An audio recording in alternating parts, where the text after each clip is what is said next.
base of all knowledge. Now I have all faith so as to remove mountains. Do not have love, I am nothing. If I give away all my possessions, and if I hand over my body so that I may boast, but do not have love, I gain nothing.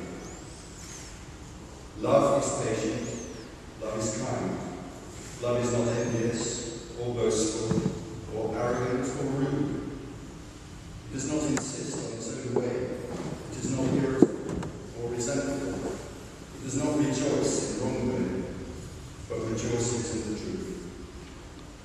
It bears all things, believes all things, hopes all things, and endures all things. Love never ends, but as for prophecies, they will come to an end. As for tongues, they will cease. As for knowledge, it will come to an end.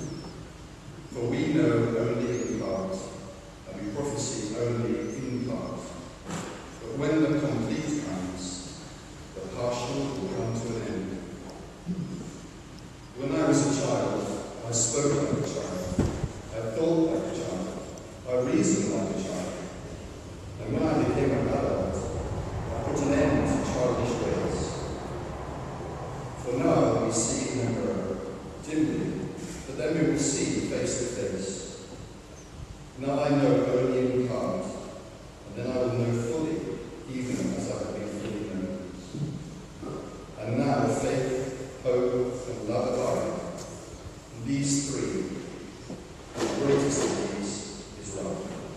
The better, the worse, the better, the worse. The richer, the poorer, the richer, the poorer.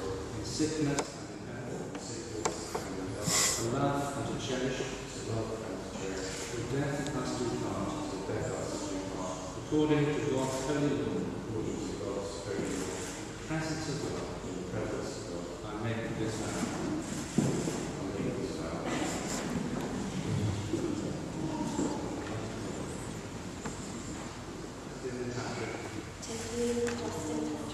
Be my husband, to have and to hold, on this day forward, for better, for worse, for richer, for poorer, in sickness and in health, to love and to cherish, for death us do part, according to God's holy law, in the presence of God.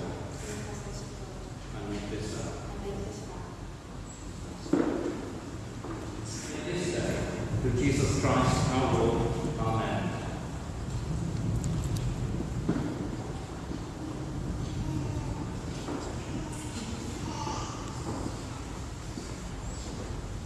I give you this ring. As a sign of our marriage. With my body, I honour you. With my body, I honour you. All that I am, I give you. All that I am, I give you. And all that I have, I share with you. All that I have, I share with you. Within the love of God, Father, Son, and Holy Spirit. Father, Son, and Holy Spirit. I give you this ring. As a sign of our marriage. With my body, I honour you. All that I have, I give you. And all that I have, I share with you. Within the love of God, Father, Son, and Holy Spirit.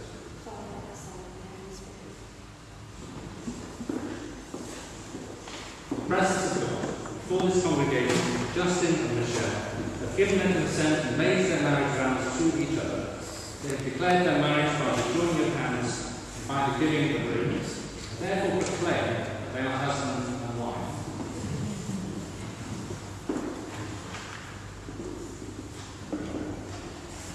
Those whom God has joined together, let no one put asunder. As we ask God's blessing on this new marriage. Amazing feeling, Joseph. Well, we're going to rejoice with you, and we're going to sing the national anthem of England and the Commonwealth Hymn. As we sing in Jerusalem, let us stand and sing in Jerusalem.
Mr. and Mrs. O'Brien.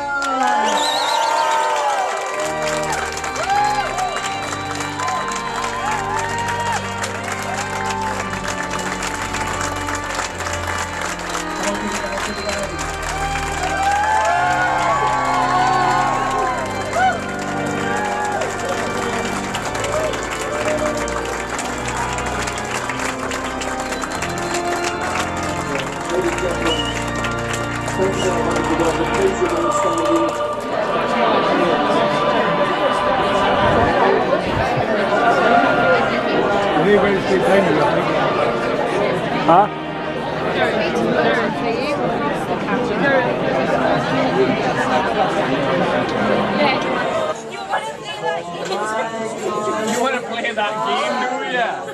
Is that the game you want to play? That I am playing.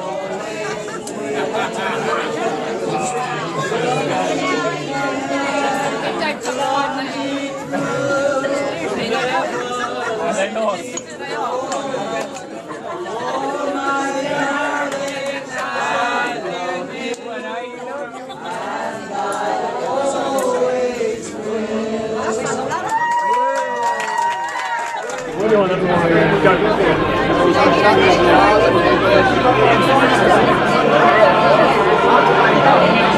Little mini camera, mate.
It is the honour and privilege of a Toastmaster at the wedding reception to make a very special and surprise presentation to the bride and bridegroom, because in a moment you're about to toast their health with a glass of champagne. I have here the cork for the very first bottle that we popped this evening. Inside of which is now a small silver coin.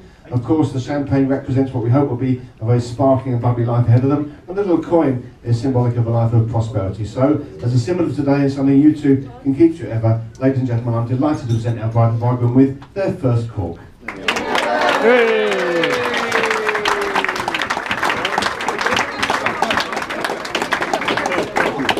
Ladies and gentlemen, hope you've been enjoying our speeches this evening, and first of all we'd like to give a very, very big welcome to our first speaker, who is of course the father of the bride. Please welcome Mr. David Pearson. I'm wired up. Welcome everybody. On behalf of my wife Carmen and I'd like to welcome you to our little home. This is, I'd like to particularly welcome those of you who've come a long way. We have here people who've come from Sweden, who've come from Spain, and a very large contingent who've come from Chile.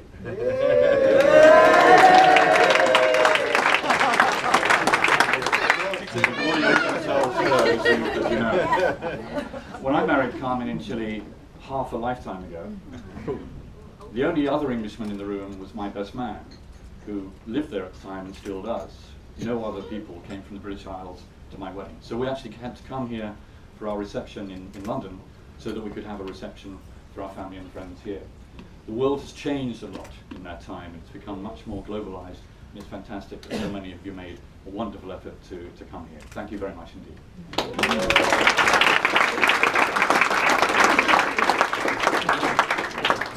I'd also like to thank our Toastmaster, Howard, who is a very distinguished Toastmaster. He is third generation. His grandfather was a Toastmaster, his father was a Toastmaster, and he's been a Toastmaster for 40 years, and is a former president of the Toastmasters Association, and he's keeping us in very good order. Go with the red coat. I'd like to thank the hotel for the occasion. They've been wonderful to deal with, and I think they're putting on a really good show for us, and I really appreciate that. But you're not here to listen to me just thanking people. You're here to listen to me propose a toast to the bride and groom. And I have known Michelle all her life. I'm glad to say that I was actually present at her birth. I may have had some little thing to do with it, but not that little.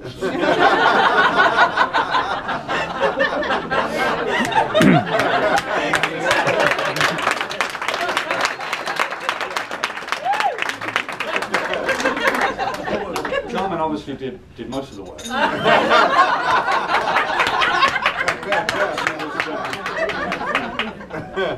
She needed a bit of a rest, so I had a long chat with Michelle.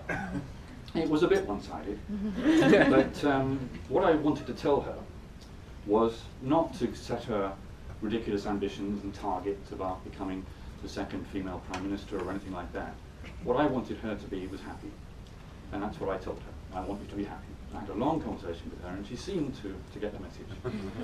And the secret of happiness is to find somebody that you want to spend the rest of your life with. And I am incredibly fortunate because I found that person, and we went through a wonderful marriage and friendship and love together, which is still sustaining us as we get into our later years in life.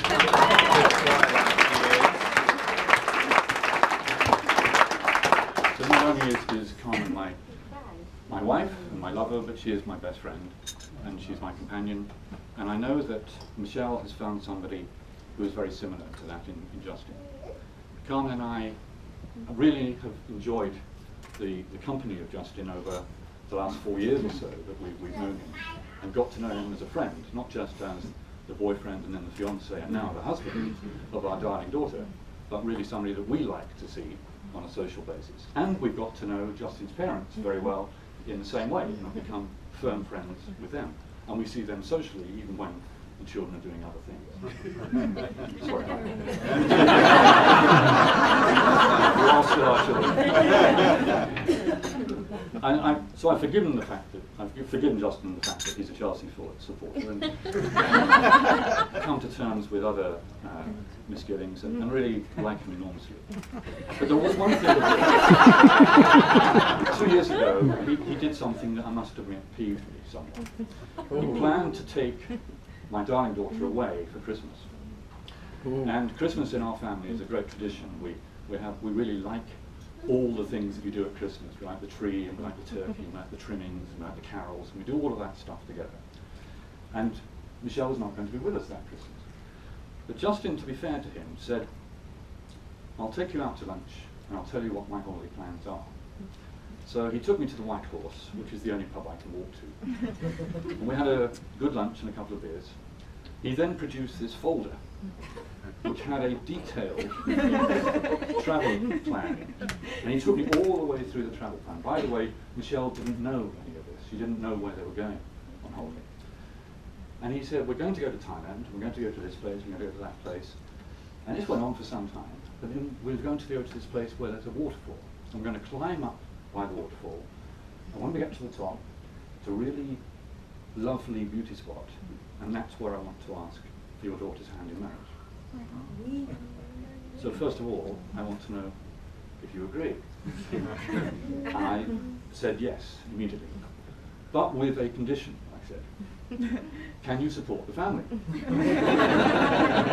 said, of course. I have a good job. I'm getting a good bonus this year. We're in good shape. And I said, well, it's a pretty large family, Justin. You can see it. I retract. Anyway, I think it's, as I said, I think the secret of life is to find the right person to spend your time with. I think these two have found that person in each other. I am confident of that. We are confident of that. You have said the same in church today. And by the way, I want to thank my brother, Andrew, for holding what I thought was a beautiful service. Yeah.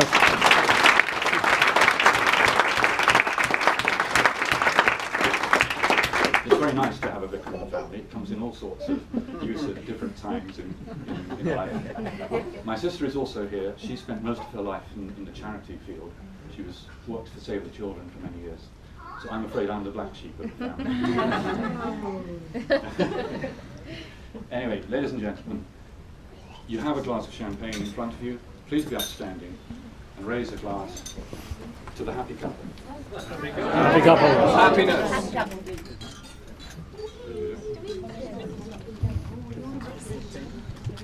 Thank you very much, ladies and gentlemen. To respond to the toast, please now welcome the man of the day, the bridegroom, Justin. That's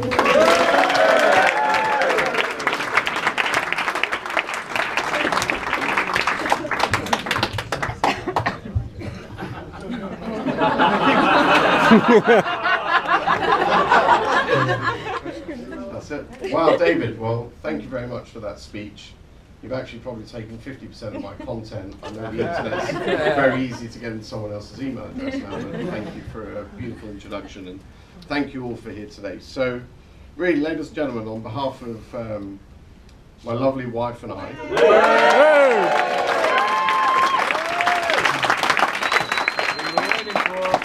we'd just like to thank you all for coming and sharing in this special day with us today. I know one thing's for sure, and this is probably the very last time that I'm going to be able to speak on behalf of my wife. I'm going to have a bloody good day with you all. And we also hope you're having an absolutely amazing day and having a good time. So, thank you. And David, thank you very much for your kind words. I can see you're a very proud father today, and the smiles I've seen today kind of pretty much reflect the days when Man United were beating Chelsea. So, you know, I very appreciate it. I then have another thank you. This is like the Oscars, really. So, bit of the wedding variety. Andrew, I just want to thank you for an absolutely awesome ceremony today. It was very nice, and you kept it very close in the family. So, hopefully we can all live for 100 years and you won't have to bury me. But it'll be fun. I'm a Man City supporter. Well, that's already happened. So really it's kind of like parting the welcoming into the Pearson family, or now to Mrs. OB2, as Phil over there in the corner. So there's one OB1, well here's OB2. So thanks, Phil.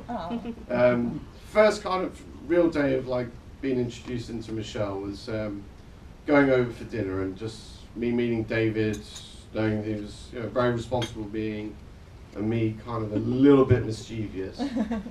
What better way to enter and just broker a conversation was, what was your kind of football team you support? So I told him Chelsea, and I think at that point I think I was pretty close to actually being booted out the door. But from then on, I can remember a lot of good times with the family. They've been very accommodating from the early days. I now have a brother-in-law, Andrew, that kind of hit it off from day one of good friendship, good synergies of support, through to late evening sessions in the kitchen until 3 a.m. with salsa and lots of wine. Andrew, thanks for the hangovers, by the way, you're a bastard.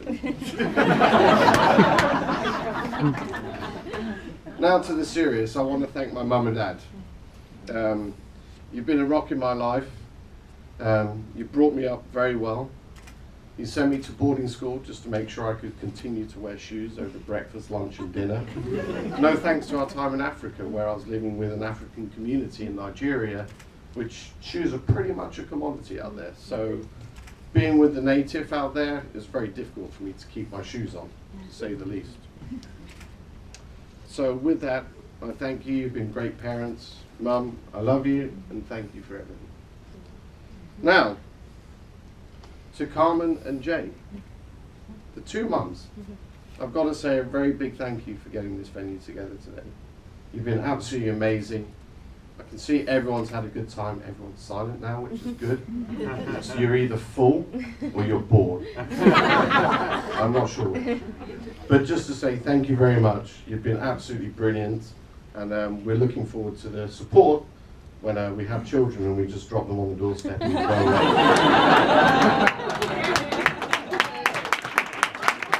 with that, I just want to put Michelle's and my appreciation as a token of thanks for what you've done to this day.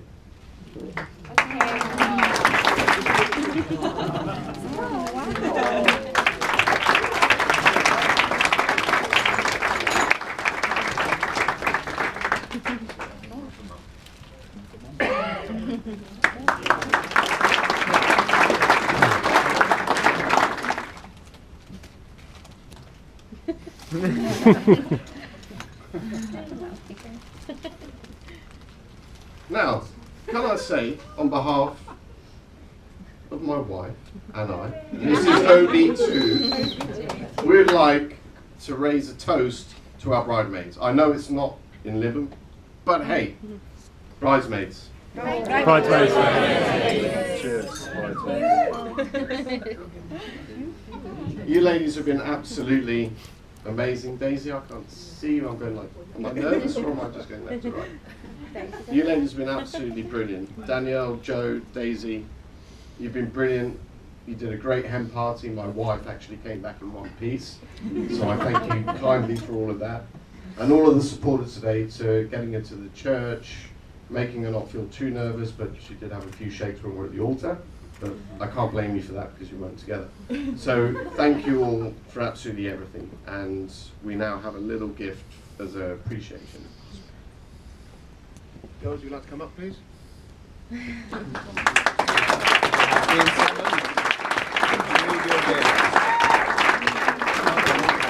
I've not heard what the best men are about to say, so I'm going to be quite kind and hoping they'll be kind back to me as well. Is that okay? Guys, again, you've been absolutely amazing today, and I appreciate everything you've done. I appreciate that you didn't drop the rings down the church well. We were on our knees trying to pick them up. Thank you very much. Clearly the side pocket jingled the nerves beforehand, so I really appreciate that today. And I'd also notably like to thank Peter, 18 years of friendship. That's a lot longer than most kind of marriages kind of ever are. Not this one, but most.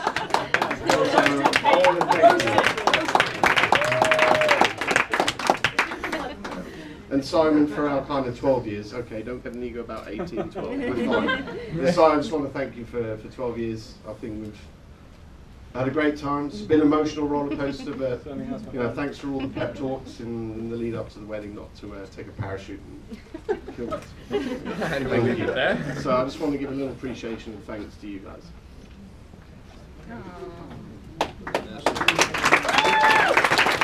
We've actually got all my messages back from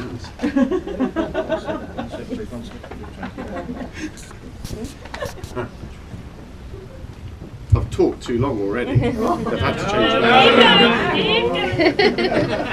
that. So, my next thanks, there's about another 6 to go, but we're nearly there.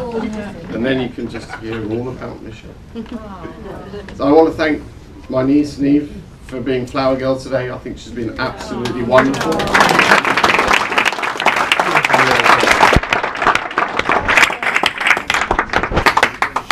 And I want to thank my 2 nephews, Jack, James. Thank you for ushering everyone to the right side. I knew the O'Briens weren't going to go to the Thank you. And I have 2 small tokens. So, Jack and James, if you could just come forward for... Thank you. Don't ignite your tie.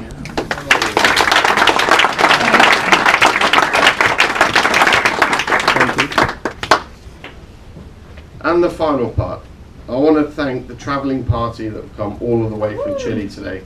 That's a lot of air miles. If you're on BA, I can give you my membership tomorrow. So thank you all for coming. Appreciate, obviously, there's a lot of expense, there's a lot of time out of your diaries to come over here, but generally really want to thank you all for coming and to relay David, to be honest. Thank you.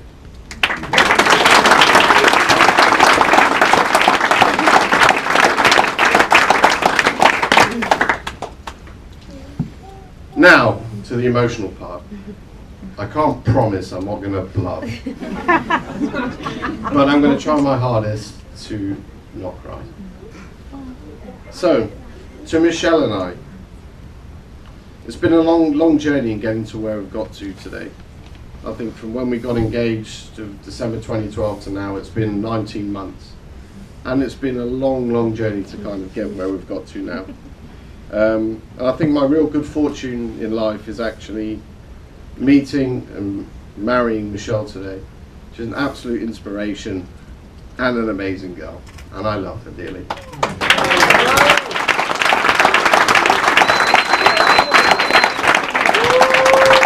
And before you stop clapping, don't you agree she looks absolutely beautiful?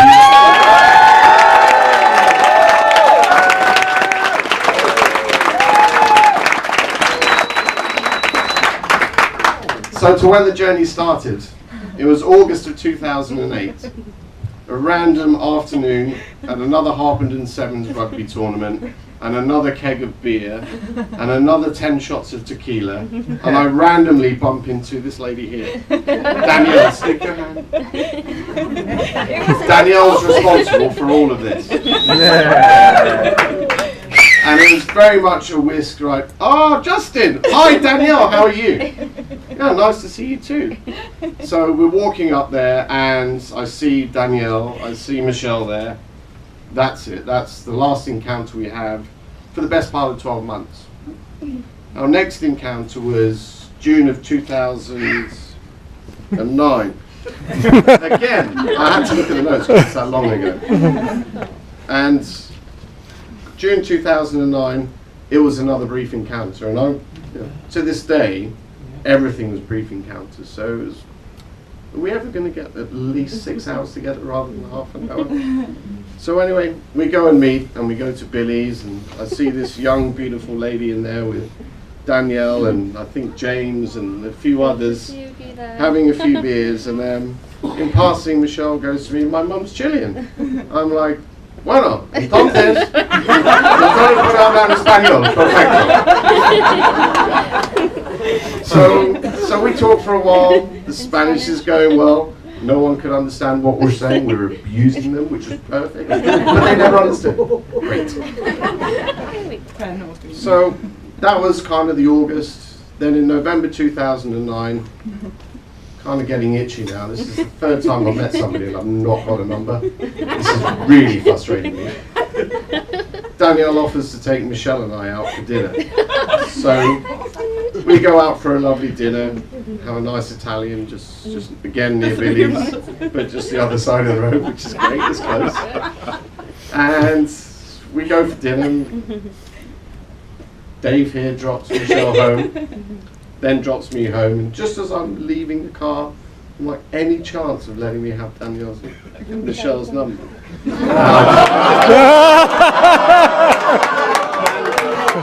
She promised she was going to give me the number. I never got the number.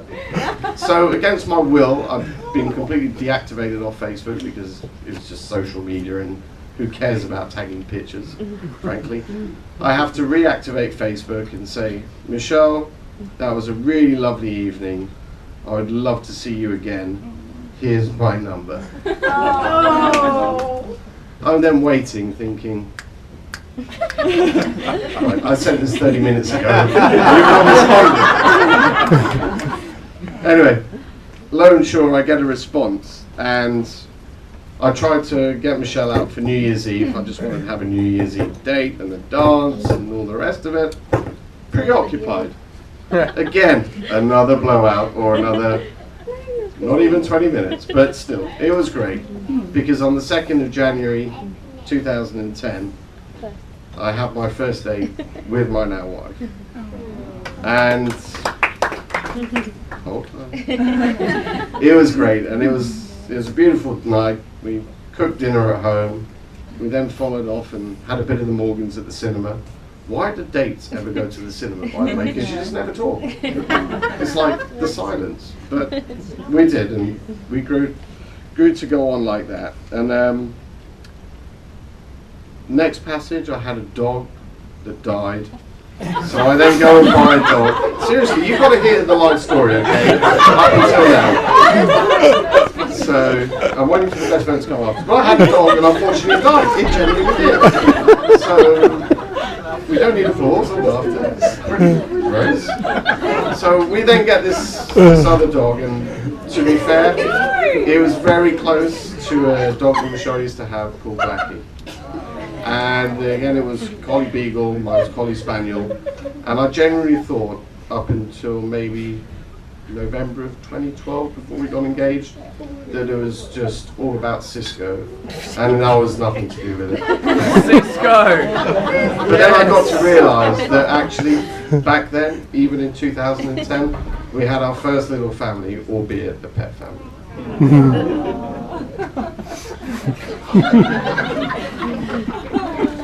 So, just so we're wrapping up now,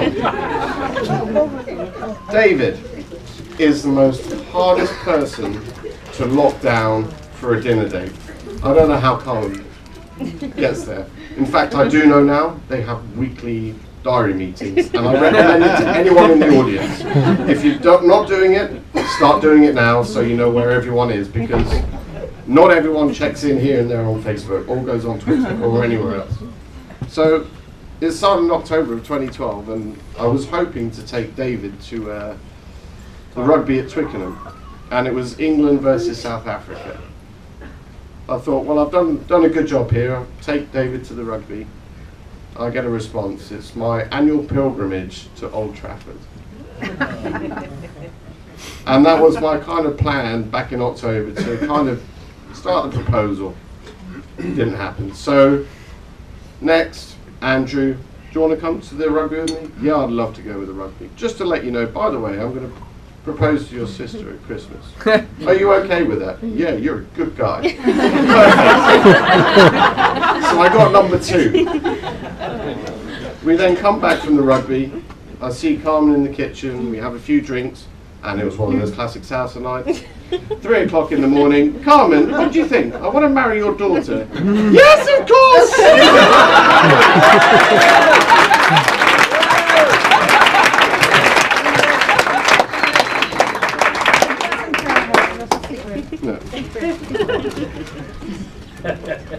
So that was it. It then left me to number 1, David.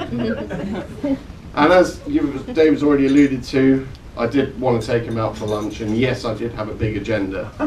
But he was still wanting to know, between all the dates, where it was that I was going to get engaged. So I said, well, I can't tell you whether it's the 15th, the 20th, wherever it was, but I can give you a range of dates, and it will be in Chiang Mai. So that was it. We go off to Thailand, we go and have a whole load of fun, and on that particular day we go elephants, we go rafting, we go waterfalls. Elephants thought it was a good idea, then we got all the tourists showing up on their elephants, people rafting, showing up, and then, true to David's words, I wanted to take Michelle to the top of the waterfall, and Michelle was like, do we have to go up that far? It's really hot, it's really humid, and it's killing me. And I was like, yes. We're going to get there. So we get up to the top, and there's a nice, beautiful waterfall, and a lovely tree. And I said to Michelle, very gullible that she could be at times, turn around, I just want to take a really quick picture of you. So out comes a ring. Turn around, and I said, you will marry me, won't you? And that was our engagement.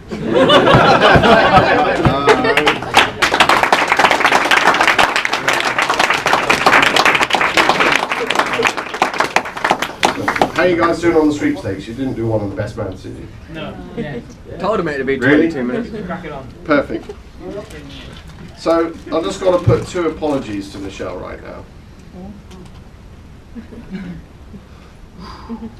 Michelle, I'm really sorry for locking you in the chalet when we were in Thailand. Yeah, that was scary. Thanks to Ali with her phone at the time, just to say, Justin, have you got the key? Michelle's locked in. Yes, I do, but I'm at the bar with Andrew. Can it wait? And there was a power cut. And there was a power cut too. And the final one, I apologise for us missing the flight back home. And old bosses, I apologise for that too. I was playing a variant of table tennis. It was fine. So, Michelle, I hope with all the adventures that we've had this far, that I hope I have everything you want in a husband to be. I've learned an awful lot from you, and patience is one of them. And today was well worth the wait. Michelle, I just want to say in front of all our friends and family today that I love you, and I look forward to warming the dance floor with you later on.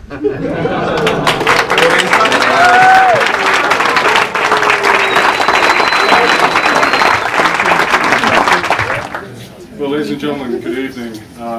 For those who don't know me, I'm Simon of the Two Best Men, and alongside Pete as the other best man here today. And it's my great, yet I guess pretty dubious honour to be able to say a few words about these lovely newlyweds here today. And I'm looking forward to it. In truth, so I'm going to say a bit first, by the way, and then Pete's going to come in and land a few more blows, and I'm going to carry on. So, I mean, in truth, it's relatively nerve-wracking giving a best man speech, as I'm sure some of you are aware. I do a little bit of public speaking as kind of part of my job, but kind of a wedding crowd is a little bit different, particularly that table over there.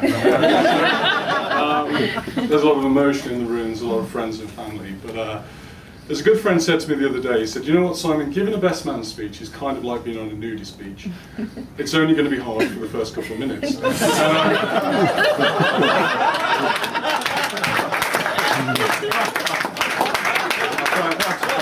I'm so glad you laughed at that. My wife said you can't start speaking.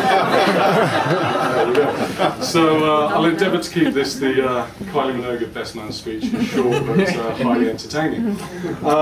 So I was kind of thinking last week about kind of how to start the speech, what to talk about, and it was Sunday morning. I was having a kind of cup of coffee, and I picked up the paper, and it was Telegraph, and the supplement in the Telegraph fell out.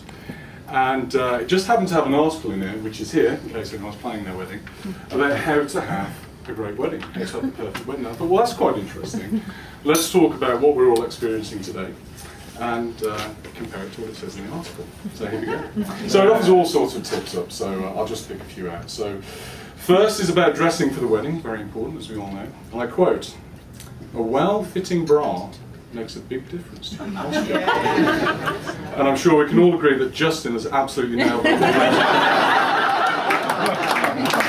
Second tip, if you're on a budget, keep it simple. And once again, kudos to Justin. Skegness was an inspired choice for the honeymoon there. Who needs the tropics then? Hair is important. This is the third tip. Hair is important in many ways, and harder to get right than makeup. So true, so true. Now I'm going to score Michelle extremely highly for this. She looks absolutely wow, beautiful today.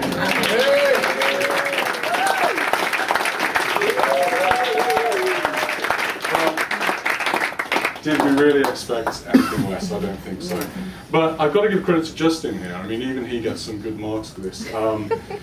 You know, Lisa's had a shave, and anyone who's seen Justin in the last couple of weeks will see a wild-eyed, crazy, nervous wreck of a man with a big bushy beard. So I'm glad we put him here looking pretty dapper, Pete and I. Although we're pretty disappointed he's chosen to copy our outfits for the day. But we're not going to So. Tip number 4, the final tip that I'll share with you from the article. Liven up your evening with the unexpected. No, yes. I want to read into that one. Now, ladies and gentlemen, if any of you have had the misfortune in the past to see Justin's dancing, well, be prepared for something very unexpected. Certainly at the end of the stag do in Madrid is anything to go by. I've rarely seen anyone dance with so little regard for style, rhythm, other people's safety. Don't give him pity, come on. I should add that the last anyone heard of Justin on the first night of the stag do was a text to Pete, and it said simply, "Help me." Help me, I've got wet pants.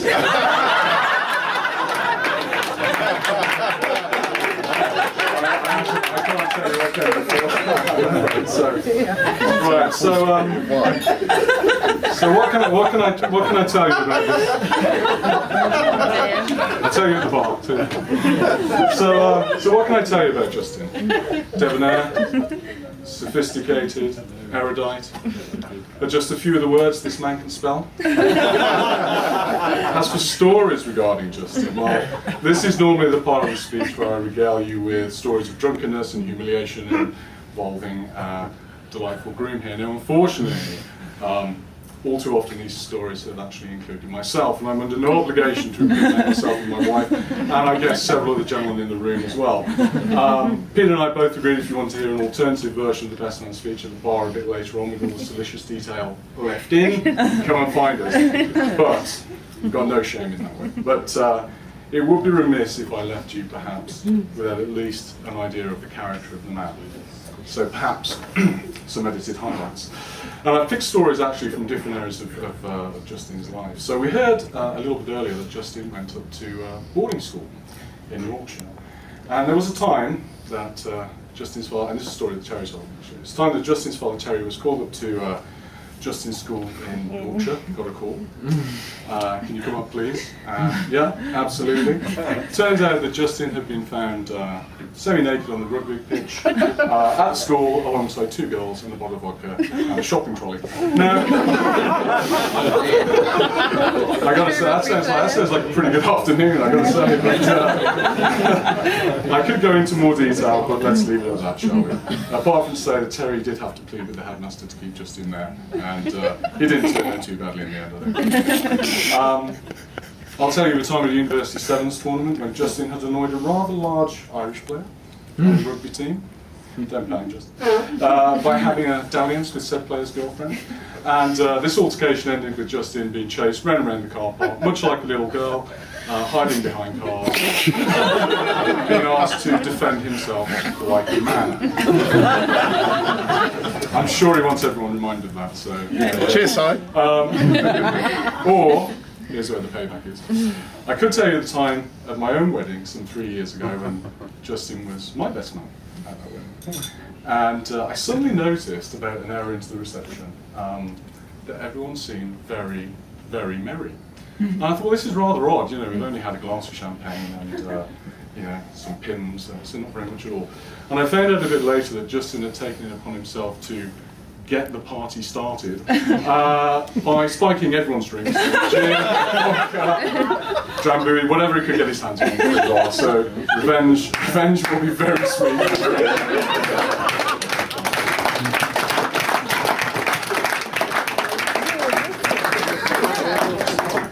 So to talk about Justin and Michelle a little bit, I think it's pretty true that a lot of people have told Justin how lucky he is to be marrying Michelle, including Michelle herself. And I certainly recall when I first met Michelle, we were out in dinner in London, and Justin kind of pulled me to one side about halfway through the meal, and he said, yeah, what do you think? And I said, well, she's really lovely. She's far too good for you, obviously.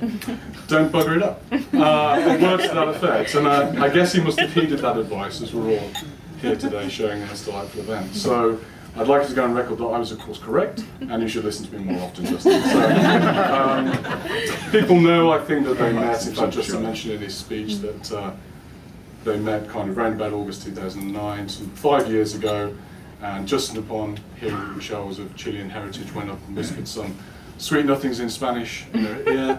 And he tells me that it was all plain sailing from there on in. I think from his story it's a little bit more complicated than that. But, or it could be, of course, at least initially, that Michelle thought Justin was in some way Spanish. Because one of the things, and I say that because one of the things I absolutely adore about Michelle is she's so delightfully gullible.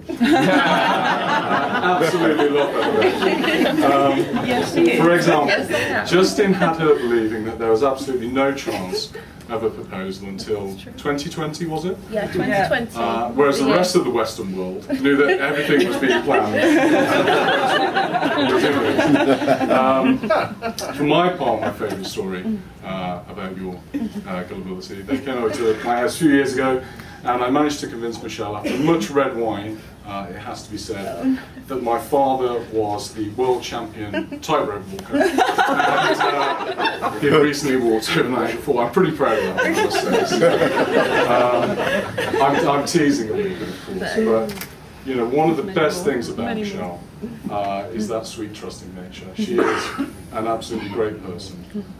kind, with a really good heart. So I think if any of us was to say who would we like to marry, it would be someone that we love with a kind nature and a good heart. And I believe that in each other they've certainly found that kindred spirit and someone they can have a real adventure with in their lives. So my final words about Justin before I kind of hand over to Pete, and I guess where we kind of start to get a bit serious, I suppose. I mentioned at the beginning it's an honour to be standing here today as your best man, and I really mean that. I've known you a long time, some 12 years. Pete's known you an awful long time as well.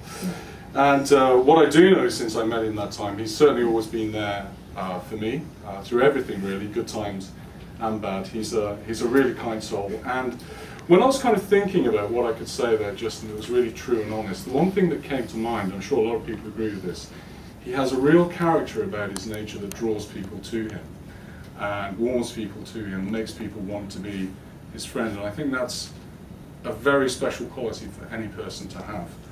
And he's generous, of course, with his time and affection, and he's a hell of a nice bloke, despite being a Chelsea fan. In spite. I'm lucky to count him as a true friend. And with that, I'm going to hand over to Pete to say a few words and start the toast, and we'll go from there. Sorry, do you want me to sit back down? You tell me when I can get back up. You've got so many minutes. Thanks, Simon. That's a pretty tough act to follow. And the moment you've probably all been looking forward to, ladies and gentlemen. I'm sure you'll agree, everything's gone really swimmingly today. Unfortunately, you can't expect perfection at a wedding like this today, so that's why I'm now speaking. Unlike many best man speeches, I promised Justin and Michelle there'd be no innuendo. And if there was anything slightly risque, I'll just whip it out.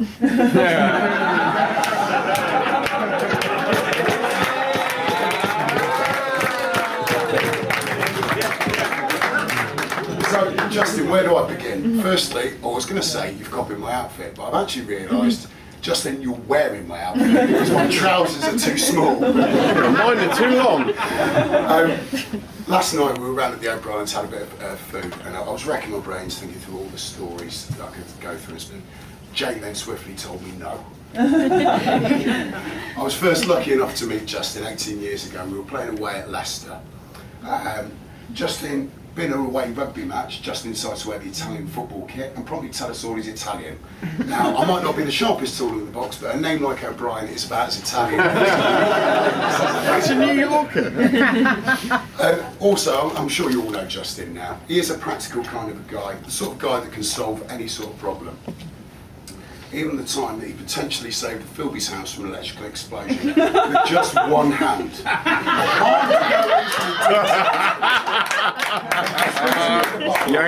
Exactly what happened. And to be honest, the guys are genius. Thank you, Justin. You're welcome, darling. Cheers, Just. That was a handoff. One figure at a time. It was a bit of a pressure cooker moment, wasn't it, Justin?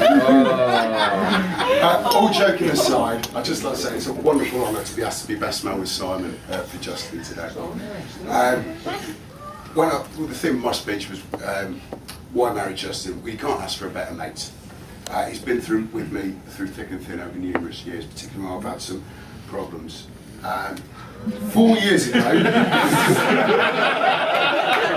What problems, Brent? I've just read the next problems. It sounds a little bit weird. Just gloss over that. When I went through some bad time, well, whatever I'm saying, I'm digging a hole now. So 4 years ago, when Justin met Michelle, we could see that something great was over the horizon.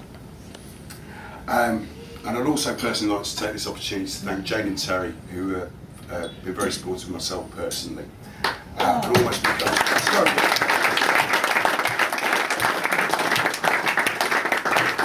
and I know without a shadow of a doubt that Michelle will be welcomed into a great family, and that Justin will have gained a warm, loving and caring wife who looks absolutely beautiful today.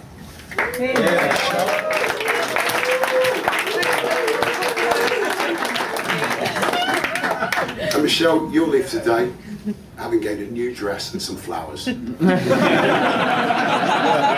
ring. Right, as as I'm wearing a microphone, I am very tempted to break into song, but I'm not going to.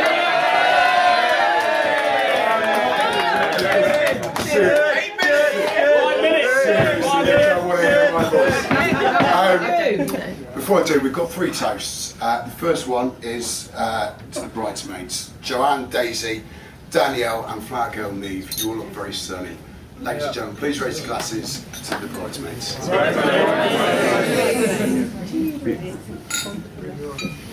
And before I hand back over to Simon, there is one more essential toast that I need to get out. 2 people have made a sterling effort today. They've ensured that they've had to put up with hissy fits, make-up tantrums, a lost garter and a hair disaster. Ladies and gentlemen, as you can see, Justin has made it here. To the best man. And I'll hand back to Simon. Thanks, Pete.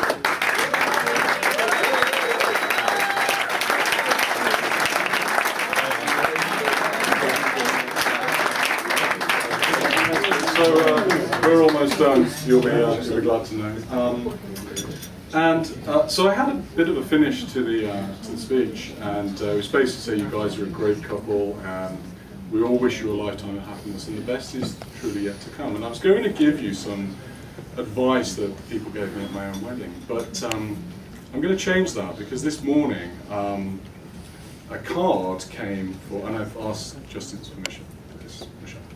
A card came from Michelle to Justin at the house, and we talked a lot in earlier speeches about how to be happy in your life, and to be happy, you're going to be happy in marriage if you find someone that you truly love and is your best friend. And Michelle sent Justin this card this morning, and I'd like to read it, and Justin has said I can. It's a card that says today's the day, and I kind of think if the bride were to give a speech, this is probably what she'd say. So imagine that she's saying that, and this is quite emotional, ladies and gentlemen. So my beloved Justin, I am so happy and excited that today is our wedding day. I wasn't sure I would ever meet the one, but when I met you, everything seemed to slot into place. We've certainly had some big challenges thrown at us, but we have come through the other side together, and I'm looking forward to the next chapter, my darling. You are the love of my life and my best friend, and all we need to do today is breathe, smile, enjoy it, and remember it is our day. I think that's really beautiful. So, ladies and gentlemen, please join me in the toast.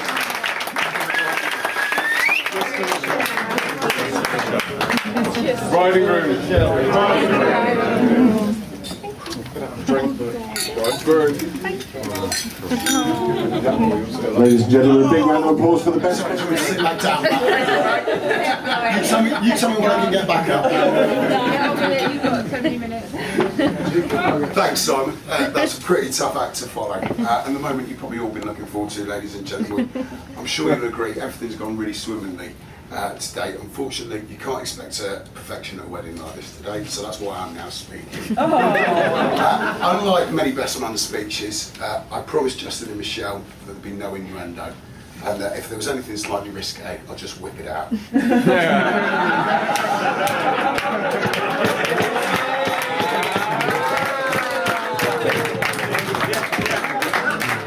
So, Justin, where do I begin? Firstly, I was going to say you've copied my outfit, but I've actually realised, Justin, you're wearing my outfit because my trousers are too small. Mine are too long. Last night we were around at the O'Briens, had a bit of food, and I was racking my brains thinking through all the stories that I could go through. And Jake then swiftly told me no. I was first lucky enough to meet Justin 18 years ago. We were playing away at Leicester.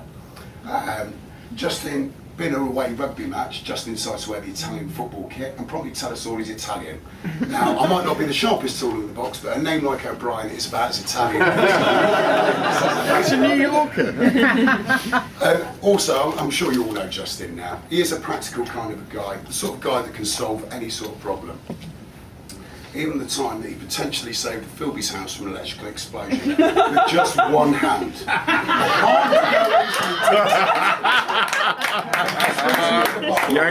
Exactly what happened. And to be honest, the guys are genius. Thank you, Justin. You're welcome, darling. Cheers, Just. That was a handoff. One figure at a time. It was a bit of a pressure cooker moment, wasn't it, Justin?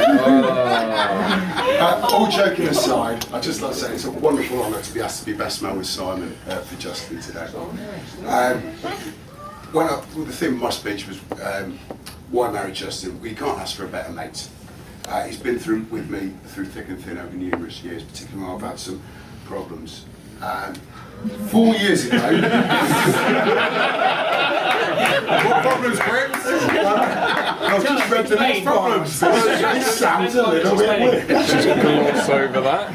When I went through some bad time, well, whatever I'm saying, I'm digging a hole now. So 4 years ago, when Justin met Michelle, we could see that something great was over the horizon. And I'd also personally like to take this opportunity to thank Jane and Terry, who have been very supportive of myself personally. And almost become.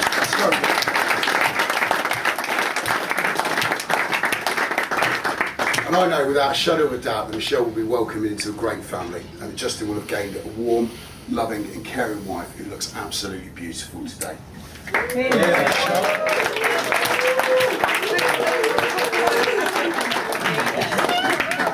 And Michelle, you'll leave today having gained a new dress and some flowers. Forget the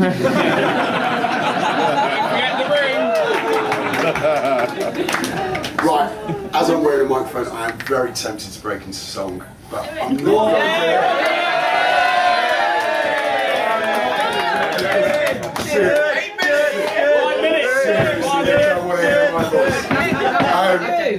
Before I do, we've got 3 toasts. The first one is to the bridesmaids. Joanne, Daisy, Danielle and Flower Girl Neve, you all look very stunning. Ladies and gentlemen, please raise your glasses to the bridesmaids.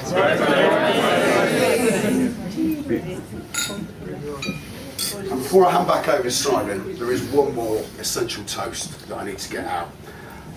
2 people have made a sterling effort today.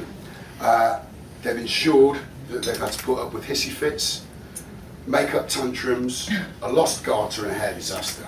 Ladies and gentlemen, as you can see, Justin has made it here. To the best man. And I'll hand back to Simon. Thanks, Pete.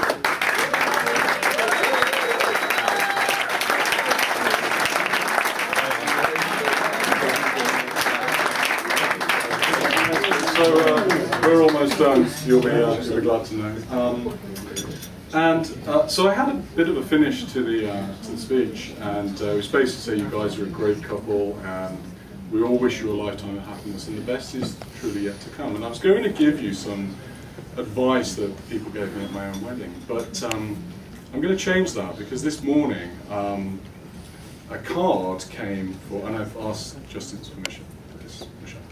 A card came from Michelle to Justin at the house, and we talked a lot in earlier speeches about how to be happy in your life, and to be happy, you're going to be happy in marriage if you find someone that you truly love as your best friend. And Michelle sent Justin this card this morning, and I'd like to read it, and Justin has said I can. It's a card that says today's the day, and I kind of think if the bride were to give a speech, this is probably what she'd say. So imagine that she's saying, and this is quite emotional, ladies and gentlemen. So my beloved Justin, I am so happy and excited that today is our wedding day. I wasn't sure I would ever meet the one, but when I met you, everything seemed to slot into place. We've certainly had some big challenges thrown at us, but we have come through the other side together, and I'm looking forward to the next chapter, my darling. You are the love of my life and my best friend, and all we need to do today is breathe, smile, enjoy it, and remember it is our day. I think that's really beautiful. So, ladies and gentlemen, please join me in the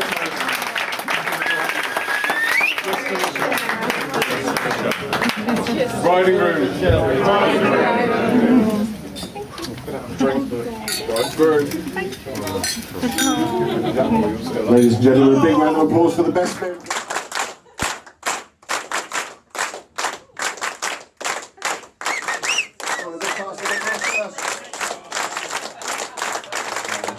Thank you.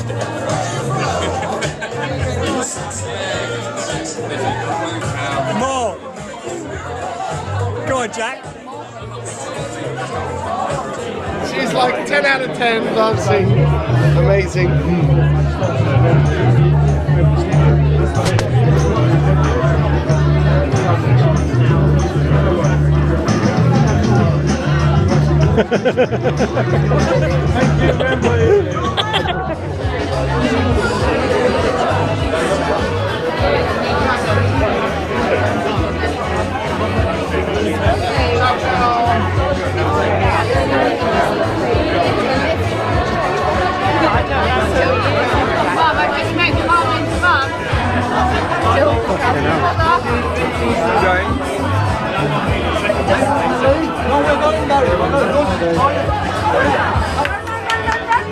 Gail, it was amazing to meet you here, darling.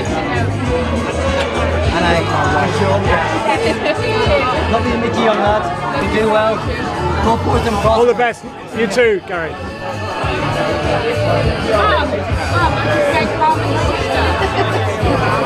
So no straight man could dance like that. Yeah, that was just whispering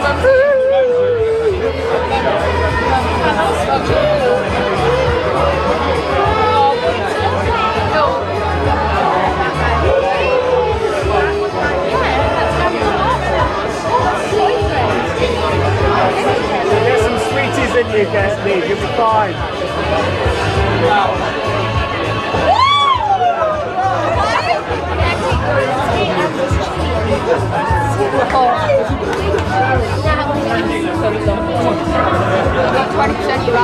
I know. Dave Brown flying the flag. What's going on there?